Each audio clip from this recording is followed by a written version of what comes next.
ఆ సహోదరి దైవజనుడైన ఎలీషాని భోజనానికి పిలుస్తూ ఉండేది.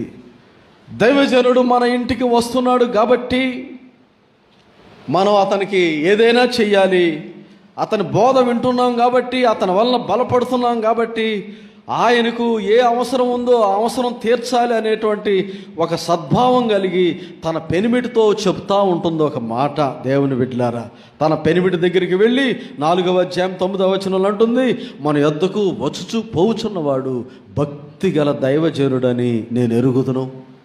ఈ రోజులు అనేక మంది సేవకులు లోకంలో మనం చూస్తున్నాం, పనికి మాలిన సేవకులు చూస్తూ ఉన్నాం.